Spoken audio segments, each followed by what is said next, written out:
গেছে ত্রিপুরা। ত্রিপুরা নতুন দিশায় চলছে। কেউ কোনদিন কল্পনা করেছিল যে ত্রিপুরাতে একসঙ্গে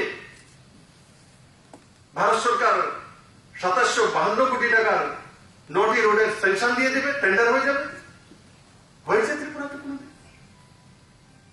আর কালকেই মাননীয় road transport minister Nitin Gadkari ji আরো ঘোষণা করেছেন কি, আগামী 1 বছরের মধ্যে ত্রিপুরাতে আরো 7,500 কোটি টাকার স্যাংশন দেবেন রোডের জন্য।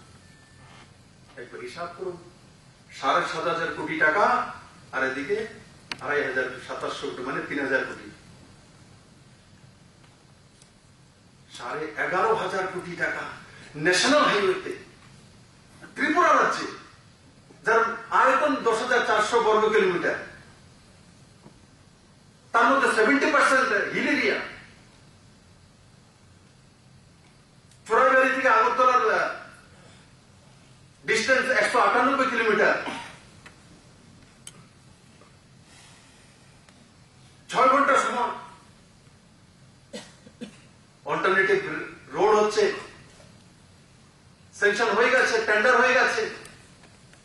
চোরাইবাড়ি থেকে কৈলাসহর, কুমারঘাট, খোয়াই হয়ে আগরতলাতে আসবে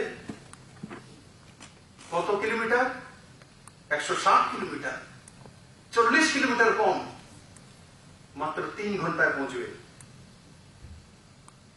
1.5 বছর 2 বছর পর কেউ চোরাইবাড়ি থেকে চলবে তো 3 ঘন্টা আগরতলা পৌঁছবে। আরে ট্রেনে যেত অত ধর্মনগরে বা চোরাইবাড়িতে 4 ঘন্টা 5 ঘন্টা সময় লাগে। বাই রোডে চলে আসবে 3 ঘন্টা। এখন যে NH 8 রয়েছে তার মধ্যে 3টি পাহাড়ি এরিয়া রয়েছে, লংতরাই, বড়মোড়া, 18মোড়া। তার জন্য ল্যান্ডস্লাইডিং অসুবিধা হয়। কিন্তু অল্টারনেটিভ যে রোড যেটা স্যাংশন হয়ে গেছে, টেন্ডার হয়ে গেছে, তার মধ্যে কোনো বড়মোড়া নেই, 18মোড়া নেই, লংতরাই নেই, ছোট ছোট টিলা। ল্যান্ডস্লাইডিং হওয়ার সম্ভাবনা নেই। সেটা আগেও তো চিন্তা করা যেতে পারে। মোদী সরকার আসার পরেই কেন চিন্তা আসলো? বিজেপি IPFT সরকার আসার পরেই কেন এই চিন্তা আসলো যে 6 ঘন্টার বদলে 3 ঘন্টা কিভাবে করা যায়?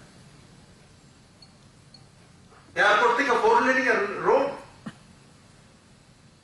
কেউ কল্পনা করেছে যে এয়ারপোর্ট থেকে ত্রিপুরাতে 4 লেনিং রোড হবে আর বিশপুকুরে 16 কিলোমিটার হয়ে যাবে, মাতাবাড়িতে পৌঁছবে?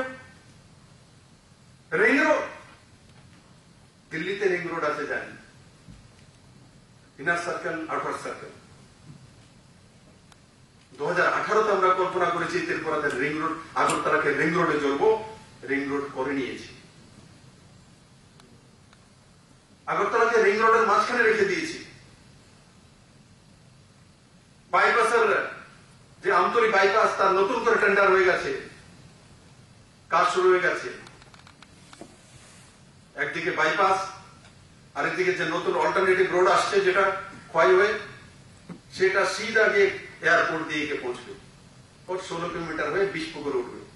তার মানে বিশপুকুরে নিয়ে পুরো এই রামনগরের পেছন দিয়ে এসে এয়ারপোর্ট হয়ে এই লিচু বাগান হয়ে সিধা আমতলী যে বাইপাস হয়ে আমাদের আগরতলা সাবরুম রোডের মধ্যে যাচ্ছে, মানে পুরো রিং রোডের মাঝখানে।